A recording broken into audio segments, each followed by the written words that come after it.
One of the key areas in the athletic capacities of uncommon success is speed, power, kind of associated with elite athletes and the Olympic Games and those kinds of things. Like naturally, that's the way of thinking about it. But the retention of power in aging people is probably the most important thing.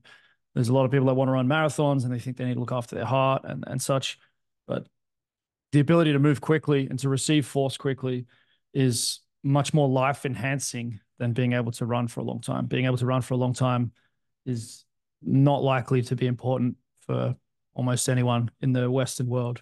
But if you slip in the shower, then being able to react quickly and rebalance yourself quickly is very important. So, from the spectrum of I want to change the world with athletic performance, break world records, do parkour and tricking feats, do weightlifting, through to looking after your grandma, the speed power conversation is a very important one.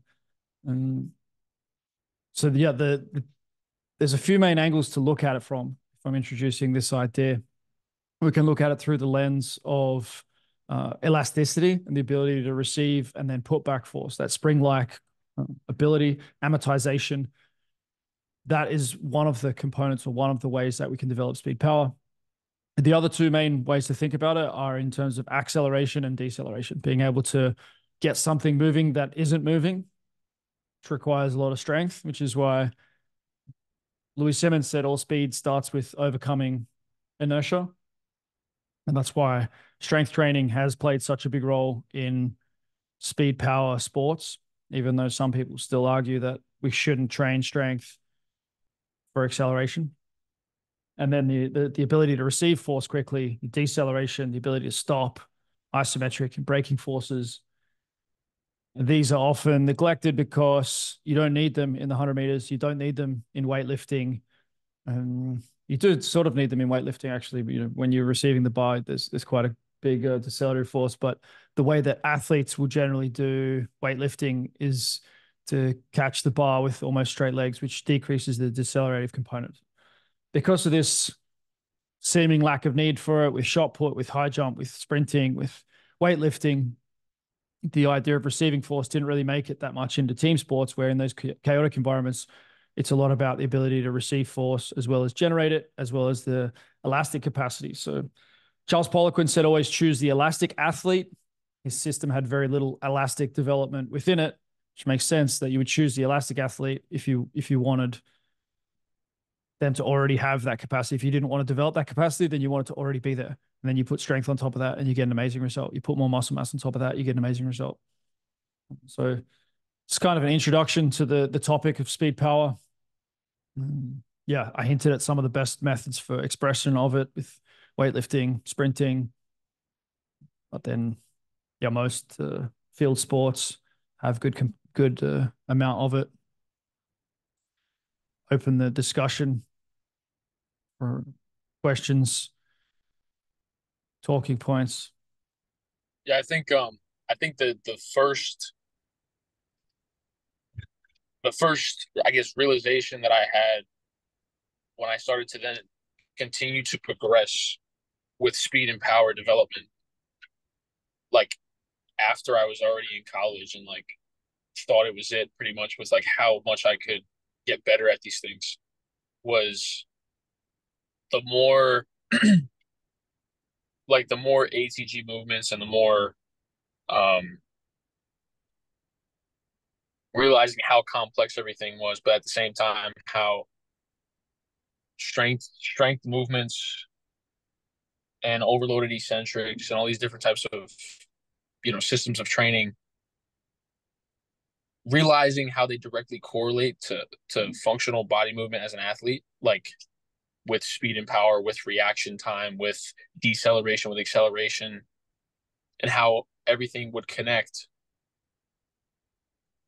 has definitely, it's continuing to evolve in my head. Like the idea that, you know, well, to improve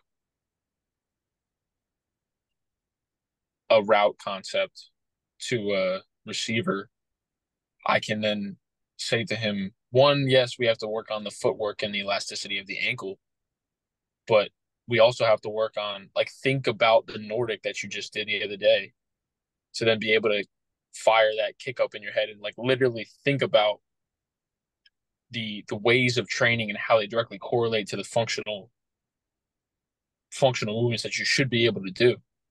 Um, yeah, that's just been a realization for me, especially like being a college athlete that thought it was it with strength training. I literally thought it was just strength and nothing else. And then that completely changed when I started to actually then progress more and more after being introduced to movements like ATG and you know guys in the space like you said, keys like Louis Simmons and Charles Poliquin, like those types of movement patterns. Like there's no way they don't directly correlate. But I will say that when you then see how it's more about like the strength training is the preparation to then see how well the elasticity is functioning. I guess like in a I guess for example, like for speed and jumping, you can definitely tell by their preparation, regardless of what way they do it, whether it be full range strength training or um, a lot of isometrics and plyometrics, whatever way they do it, the base that they have is clear when they do the movements. Meaning, like the best way for me to test how well somebody's functioning as an athlete is to just watch them play a sport, because then I can pick out all the points where I see they are weak and that I know exactly what to work in training. And so they go hand in hand. Um, Yeah, yeah, those are just my thoughts off what you said. that reverse engineering of what is the thing that you want to do is kind of, I think, where Charles went deep and he was able to get that message across to Ben Patrick. That's the foundation of the ATG system, is like show us that movement in reverse, and that's the strength movements that you need to do that are going to be most specific to the tasks that you want to perform. Um, be cool to hear guys who are on, like what's front and center for you in terms of speed power. Where are you at with it at the moment? Where are you expressing it? Where are you developing it? Um, that idea that it's fixed is something that I'd sort of forgotten about, but that was the big idea when I was a young athlete, is that like speed is a fixed quantity. Some people have it, some people don't. It's genetic. Uh, at the same time, they were telling us that we couldn't build new neurons as well. That like after 20 or so, we didn't have any new neurons growing inside of the brain, which we now know is not true either. It's pretty wacky that they were actually teaching that at university, and it turns out it was wrong. Like it's a pretty big thing to be wrong about, but being wrong about speed development is also, yeah, a pretty big thing to be wrong about. Mm, Physics of speed are fairly simple, and people get confused when they look at, okay, well, these sprinters are doing X, Y, Z, therefore we only need to sprint to be like them. You got to look at the ground contact times.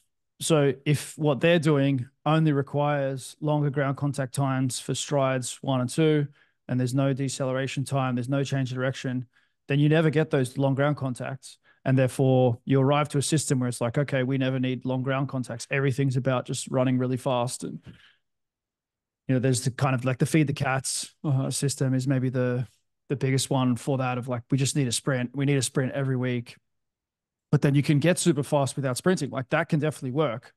But then if there's longer ground contact times, which there will be, especially in something like American football or rugby, where you're pushing against an almost immovable force, well, then strength is going to play a massive role, and there's no cap on the strength. There used to be the idea of like, oh, they're strong enough. Where are they going to need more strength than 2.5 times body weight? But if you're, for example, on a squat or a partial squat, like there would be these like, oh, he's arbitrarily strong enough. I was like, well, no, he's going to be against 2 guys. He's going to be against 3 guys. And there's never going to be a point where being stronger wouldn't be an advantage. For sure, if it's costing him all of his training volume to get that extra 2% in strength when he's got the strongest bench press and the strongest squat and he can't catch and he's not elastic, then yeah, we got to prioritize where we do this stuff. But there, we get lost in looking at things through a straw, through a microscope of, okay, this is what works for speed. We just need to run fast, and then we get fast, and then our athletes are fast. But hang on, like a lot of the quality movements that they need to do have longer ground contact times and they require more strength. And therefore, that's why that other stuff has been a part of a lot of other programs. Yeah, and I think that the next thing that you guys hear me, just making sure. Yep, yep. Yeah, I think that the next thing to throw on top of that is like you're just saying, yeah, like you just have to sprint, you have to sprint, you have to sprint, and then you then realize that strength does play a big role. But what is the strength training that you're doing? Like that's the next, I think, realization that was for me, and it was really like if you look at sports with more ground contact, it's more about how strong and stable are you in the angles which you can produce the most force in. Like that's the number one thing is like it doesn't matter what sport it is either. Like it could be less contact. It doesn't matter. It's more how strong are you in the angle where you can get the most out of the separation from a defender, the separation from anybody on the team to get higher in the jump. What little angle can you be stronger in has played a huge difference for me, at least in my experience training guys. Like just the shin angle and the knee angle, and then the calf raise at the end of the jump, and then the full hip extension. Like all of these areas, you then realize they're all angles that you must be stronger in and have the ability to move naturally in them and not have restriction has been that's been key for my athletes as well as myself. Yeah. Yeah. The positional strength, it's funny because systems that seemingly oppose each other, like Franz Bosch is the extreme of positional strength for sprinting in my mind. Like he really pushed that idea into the strength world. He came to the Roosters 2014 talking about positional strength. You don't need to strength train. But then what he was showing us looked like strength training to me. It was like they need to hold 40 kilos on a single leg back extension. And it's like, yeah, but that's no joke. Like that's serious strength. But how is that not strength if it's strength? But he was saying like, okay, we need position specific strength, and he was looking at it quite a lot through the lens of straight line sprinting.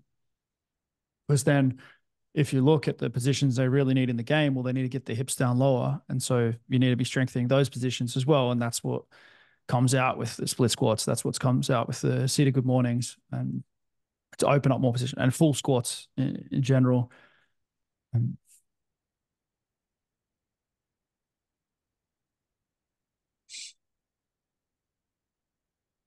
as a baseline measure for this, one of the things that impacted me early in my career was like Joe DeFranco saying, if your program, I think it was like Teenage article or something, if your players are getting better on the counter movement jump, then your program's working. If they're not getting better on the counter movement jump, then your program's not working. And it's too broad a statement to be true, but there's some really truth in it. If guys are getting stronger, but their jumps are getting worse. And I stuck with that as a philosophy. So we had a jump mat in France. It was lucky that they had one there. The league had bought them for all the teams, and so I started using it religiously. We used it every week, and we saw the guys' jumps going up, and they were seeing, okay, I'm getting better at this. And part of it's just learning the skill, but it's never a bad thing. Like people criticize as well, oh, it's just a skill.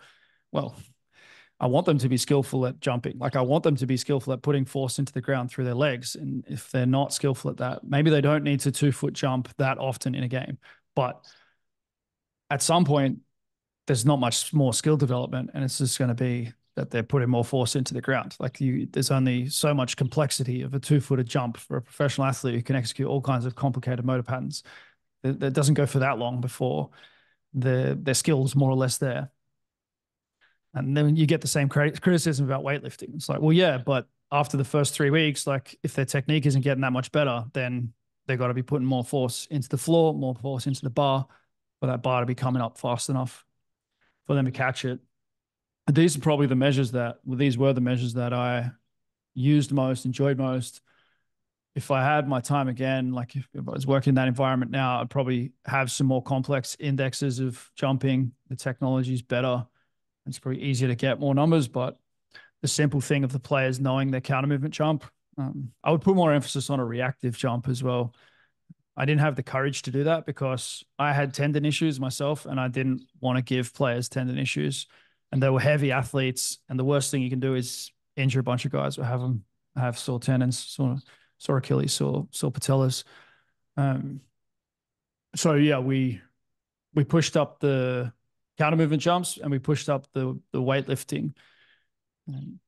And it worked very well. Like the guys feel good. Guys feel good when they can throw and catch really heavy objects. It's difficult to throw a 100 kilogram medicine ball and catch a 100 kilogram medicine ball. Even harder with 150 kilos. I had to play with a 155 kilo barbell, throwing it and catching it. But how do you do that with another object? Well, that's the advantage of the barbell. That's why the barbell exists, is because you can put your hands on it and pick it up. You can deal with more force. Now, the opposite's also true. Something that's really awkward to pick up. It's only 50 kilos, but it feels kind of awkward to pick it up and carry it around. That's valuable too. But yeah, in terms of measuring power, we were doing it at least, every week, and players had that feedback that they were becoming more powerful. And then that you're going to have faster 0 to 5. Like the counter movement jump correlates with 0 to 5. 0 to 5 is what gets you paid. That was another Poliquin line. Your 0 to 5 speed is going to correlate to the amount of money that you can earn as a professional athlete. All other factors being equal, 0 to 5 is the key thing. Because 0 to 5 is also going to correlate with change of direction and ability to stop. What is 0 to 5? 0 to 5 meter acceleration. Oh, oh. Yeah, like a 10-meter sprint. People do 10 meters. I love doing fives. We had a gym that was about 20 meters long, maybe 18, and we were doing 5 meter sprints in the gym. And I loved it. I bought speed gates the second year in France. We had these gates when I got to Australia. It was like some fancy company, and they were just shit. We couldn't get them working, so I didn't get that much data when I was in Australia. But the French one, same with the jump mat. But I bought the jump mat when I got to Australia. But the players loved it. I would do 5 meter sprints inside the gym towards the end of the session. And again, like people would say, do speed power at the start of the session. I mostly did that with weightlifting, but I was all about safety and all about having them fired up for it. So we did it at the end of the sessions. And yeah, they had to learn the 3 point start. And again, you get that criticism. Oh, it's just technique of the 3 point start. But if they're too uncoordinated to learn a 3 point start, how are they going to play football? How are they going to play a complex game? They can learn that skill, and then you get them really excited about how quickly they can get off the mark, and they see, okay, this guy squats a ton and he's getting off the mark really quick. Like maybe I should be more like him. Like he can squat a lot of weight fast. So then the players all understand what's going on, and they see that you're trying to put money in their pockets. You see that you're trying to, extend their careers, and you get that next level buy-in, which then makes it all Who's the that? more fun. Yes, ma'am. Yes, Hey, ma'am. would you characterize that 0 to 5 as quickness versus speed? We had a French guy on our team that in the tight space is very elusive, but in the breakaways, he would often get caught. He didn't have that breakaway speed. Is there? Yeah. Yeah, top speed is a different thing. It takes more efficiency of the running stride. Flexibility is a big thing once you go past like the 40 meters, being able to have a more fluent running style. If they're carrying more mass, then they're just not going to be as good for longer distance. You extrapolate it out, there's never going to be a thick set 220-pound guy running a marathon. So at the further you get past the 10 meters, the more it's like a marathon. So the more you want to be built like a marathon runner. Yeah, these are factors. There's the specific strength, being more lower back and quads can help you off the mark where you want to have that hamstring ability for the top speed running. Yeah, yeah. I would say that for like those 5 meter thing, like those 5 meters at the end of the session, it's a good idea on a day where you're getting either deep hip hinging or on a day where you're doing a lot of lower leg and direct quad work, because in those shorter spurts of time, I like what you said there. Like, the flexibility matters when you already have the running form, and it's just the ability to then get the longer strides, but also be strong. So you like, it's first strength and then length with a sprint in the concept of like what you're talking about. But yeah, like in those first 5 meters, it would be all ability, glute length, in my opinion, glute Yep. length. It would be quad activation. So it's not just quad strength, because you should be able to feel your hip flexors firing out of those short positions. That's so important, I think. Um, at least from what I've experienced and how the athletes function when we do these, like how we actually warm up when we just do a speed and jumping day, is we literally open up the glutes as much as possible and are able to then open up the hip flexors as much as possible, but then also in the very, very short range, be comfortable with strengthening them. That's why guard hammer raises are actually very good for a good example of short range, not short range, like the first 5 meters. You want to be able to actually feel that acceleration from the hips, because that's literally where you're getting all your force. But then you have to have the lower leg strength to be able to then absorb it and then go again, absorb it and then go again, and at the shin angle that gives you the most acceleration forwards. So this is like, yeah, it's so clear, at least in my head, that the mobility plays the biggest role in having the ability to train the right muscles for speed and power. But then you got to be aware of the movements that can then produce the different types of results that you want to have. So the first 5 meters, you want to have that long glute length and the quad activation and the lower leg. But then in those longer strides, those top speed areas, like that's where you want to work deep stretch RDLs. That's where you want to work full range split squats and actually master those movements, being strong at the bottom positions, because that's literally the position that your legs are going to be in. Yep. Yeah, the split squat is really powerful for that first 5, being able to get into that deep position, and the hip flexor as well. You see guys who just sort of shuffle in those first 5, can't get the force into the ground.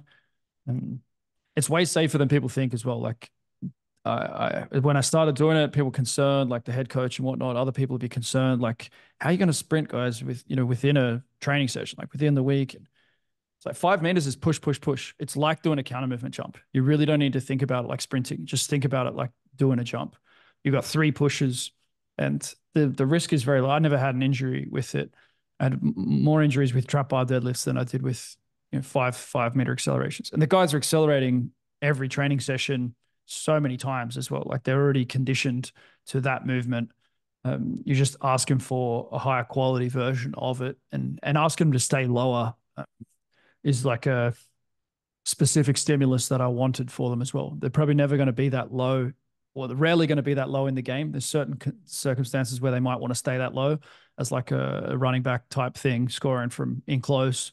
Like that sort of positional strength is actually quite important in rugby league rugby, like to have that really low strength. But yeah, it was just that, yeah, push, push, push. You can see the ones that can open up the hips. Like then you can prove to them as well. Like, watch it in slow motion. Okay, these are the positions. But yeah, Sean, with your French guy, was he what was his build like? What is it any of that He what I was was talking actually about? he was a pretty small dude. Yeah. Yeah, he was really small. He played wing, fullback. Yeah, yeah, yeah. Yeah, like you have to have extreme power to weight ratio to accelerate, but then the same deal for top speed. You got to have it. Um, it might be the mechanics. The stride length also helps. As much as everyone told Usain Bolt he couldn't be a sprinter because was too tall to be a 100-meter sprinter, it turned out that he was. So smaller guys with taking more strides will tend to get run down as well. Uh, but yeah, We had another winger, South African winger, who had quite large bottom half, and his breakaway speed was like you'd never catch him once yeah, he got away. yeah, Huge quads. yeah. So bringing it back to, we're talking a lot of theory and a lot of what we're doing, coaching guys, thinking about teams. So what's there practically for you at the moment? You doing any jumping at the end of? I would suggest it more towards at the end of sessions, and at least like once a week, going fairly hard with it, whether it's jumping or sprinting.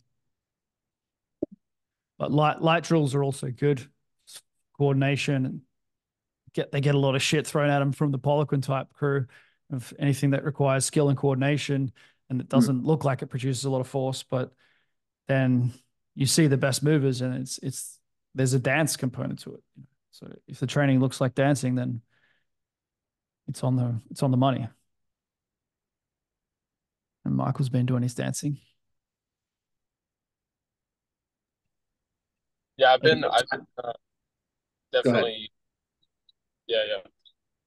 Uh, I've been definitely doing um jumping at the end of sessions, and then also sprinting and just being in those like unnatural positions at the end of session and like um playing around with like holding athletic stance sort of isometrics. Um, like we'll get into a defensive back or a linebacker position and literally just hold for like a minute and like maybe 2 minutes, and it's just strictly just because one, they're so much deeper and more comfortable in the position at the end of the session because everything's already opened up. Like if we're working deep hip hinging, and then two, for their bodies to realize and actually be strong in the position, um, is very important, I think. And they have the feedback from that has been clear. It's like we have a few lacrosse players on the team, and we just work these athletic stance positions after the lower days, like we did today. And they're telling me like, yeah, like I feel so much better in my lacrosse stance when I'm lower and I feel stronger than the guy who is higher than me, obviously, but like literally he's just like I feel more active, I can get off the ball more, and it's like I feel more elusive. And it's like, well, how do you feel more elusive if we're doing strength training? Well, it's because we're working deeper ranges, and then we're then testing the stance that you will be in on the field. Sean, sorry to cut you off, but what was the Oh, I was just wondering what's happening. And like when you do a strength movement and then you finish the session with a more uh, nuanced skill type of movement, what's happening neurologically. You know what I mean? I'm gonna make it like this kind of like the brain taking this strength movement that you've been doing, and then you do a fine motor skill movement, and this I don't know, it's pretty. I don't know what the word is or how to explain it. I think so. I know what you're trying to. I guess I know what you're trying to ask me. What is the result? Like, how is that? Well, I know the result. I know it's Yeah, amazing. I just don't know what's what? happening Yeah, neurologically, why it's so effective. yeah. Well, if you look at, I've from my experience as well. If you look at many guys can hit PRs on anything at the end of a workout, at the end of a session, at the end of whatever. Like, that Mm, happens often. Like some of the best dunkers can dunk the best at the end of their session. mhm. I don't know if I got cut off. Can you guys hear me? Yeah, you're there. But yeah, Good. the inhibition that gets switched off. I think that's part of the idea with the contrast training as well, where you do something really heavy and then you do something powerful. You decrease the inhibition when you create a lot of warmth and a lot of stimulus to an area. The nerves are going to be sending the messages, and everything's ready to go. A lot of the body can tear itself apart with how much force it can produce. Like the body is capable of extreme amounts of force. It's all safety gauges and kill switches that stop us from doing that, which is a good thing. But as you strength train, you push closer towards what you're really capable of. And that's why if you only do muscle dominant training, then and you don't develop the connective tissues, then you end up having athletes that literally tear themselves apart. But yeah, I think this is part of why doing it at the end of sessions can work. Doing it at the start of sessions can definitely work as well. And it depends how you strength train and how much fatigue you go into. Like there's nuance to all of this. And that's the art of baking a cake. Like that's the art of why anyone can make a cake, but then one cake will be worth $1,000 at a Michelin 3-star restaurant, and another cake will be worth 10 cents down at the local market, right? So it's the same with this. Like if you really do a lot of hypertrophy type work on the hamstrings, cause tons of muscle damage, then you might not want to do like top speed 100-meter running at the end of a session. Like that might not be the most intelligent thing. But if you're talking about doing 5-meter sprints or dunks at the end of a session where you did step ups and you did top quarter stuff and you never went too deep into fatigue, then that might work really well. But that's why you want to understand which exercises are causing the most muscle damage and what's really going on inside the body. One of the best ways to know that is to be doing it. Like that's why I always encourage the coaches that I work with that they should be doing the program and they should be training themselves hard, because then you stay in touch with what it's really like. Because a lot of coaches don't and didn't, as much as seems obvious within ATG, because everyone has to, guys are hitting the standards, and it was obvious for coaches that I worked with over the years. But I was criticized quite a bit for focusing too much on my own training. People thought it was ridiculous that I would train and I would post my training and whatnot. It wasn't really common, 10 years ago.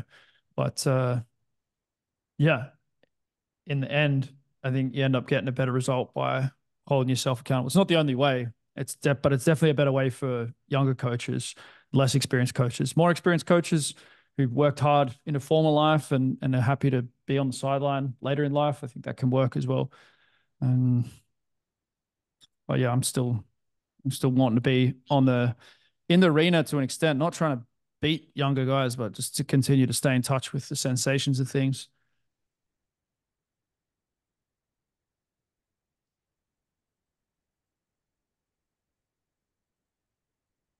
I think what I was getting at maybe was proprioceptive awareness.